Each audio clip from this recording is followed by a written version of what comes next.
लश्कर तैयबा के पाकिस्तानी अमेरिकी सदस्य डेविड हेडली ने पहली बार आज मुंबई की एक अदालत के सामने वीडियो कॉन्फ्रेंसिंग के जरिए गवाही दी और साजिश के बारे में कई नए खुलासे किए।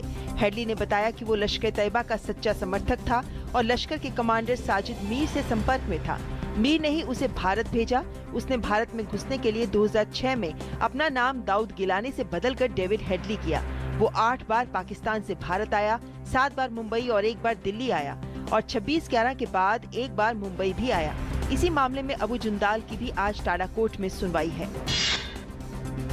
प्रधानमंत्री नरेंद्र मोदी ने समुद्री आतंक और लूट को विश्व की समुद्री सुरक्षा के लिए चुनौती करार देते हुए कहा है कि महासागरों से फायदा उठाने के लिए अंतर्राष्ट्रीय सहयोग बढ़ाया जाना चाहिए। पीएम मोदी ने विश्व राष्ट्रों से वाणिज्य, व्यापार और अर्थव्यवस्था के व्यापक लाभ के लिए समुद्र के किनारे वाले देशों के बीच संबंध सुनिश्चित करने और सहयोग बढ़ाने को सर्वोच्च प्राथमिकता देने का आह्वान किया। 23 से शुरू हो रहे संसद के बजट सत्र में कामकाज प्रभावित न हो, इसे लेकर सरकार गंभीर है। संसदीय कार्य मंत्री वेंकैया नायडू ने कहा है कि आगामी संसद सत्र के लिए सरकार की प्राथमिकता सबको साथ लेकर सदन को चलाने की है। इसके लिए प्रधानमंत्री ने कांग्रेस अध्यक्ष से भी वार्ता की है। बजट सत्र को लेकर आज शाम एनडीए की आंतरिक बैठक भी होगी। विदेश मंत्री सुषमा स्वराज ने इराक में बंधक बनाए गए 39 भारतीयों के परिवार वालों से मुलाकात की। इस दौरान विदेश मंत्री ने कहा कि सभी अगवा भारतीयों को छुड़ाने में अरब देशों ने हर संभव सहयोग का भरोसा दिलाया है। उन्होंने इसके लिए अरब देशों का धन्यवाद भी किया।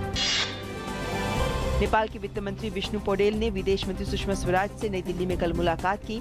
पौडेल ने नेपाल में भूकंप के बाद पुनर्निर्माण में सहायता पर चर्चा के अलावा सुषमा स्वराज को देश की राजनीतिक स्थिति और लंबित संवैधानिक मुद्दों के समाधान के बारे में जारी प्रयासों की भी जानकारी दी और नेपाली प्रधानमंत्री केपी ओली की भारत यात्रा के बारे में भी बात की।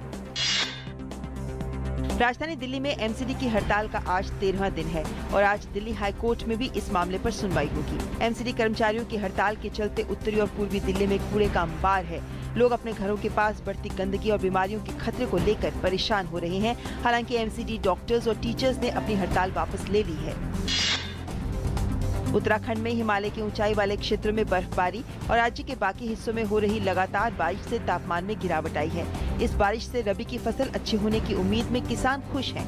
ऊंचाई वाले क्षेत्रों में हल्का हिमपात, निचले इलाकों में बारिश से तापमान में गिरावट दर्ज की गई। राजधानी शिमला और अन्य प्रमुख पर्यटन स्थलों और ऊंचाई वाले क्षेत्रों में कल काफी बर्फबारी हुई। मौसम विभाग ने चमोली और पिथौरागढ़ जिले के ऊंचाई वाले इलाकों में हल्की बारिश और बर्फबारी की संभावना जताई है।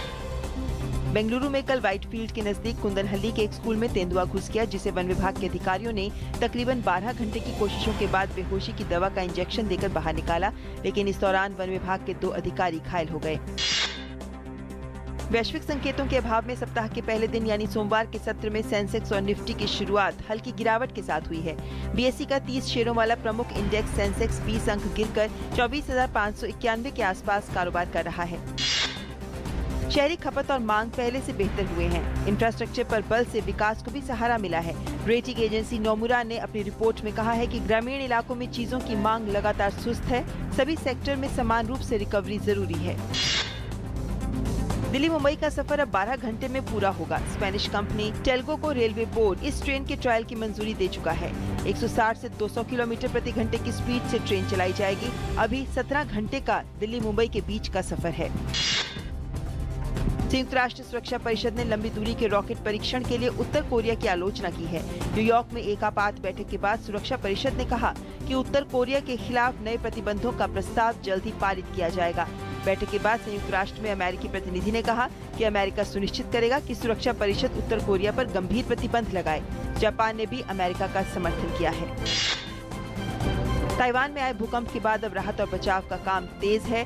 अभी भी करीब 120 लोगों को मलबे में तलाशने का काम जारी है।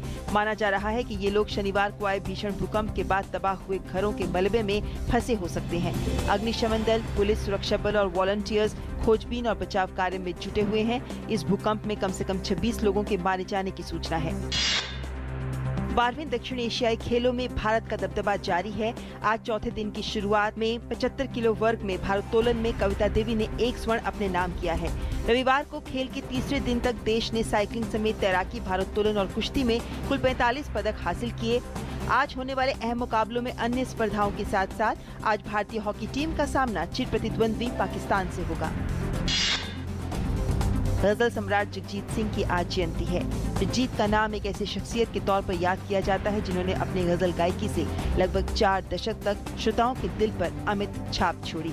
जगजीत सिंह को सन 2003 में भारत सरकार द्वारा पद्म भूषण के खिताब से सम्मानित किया गया।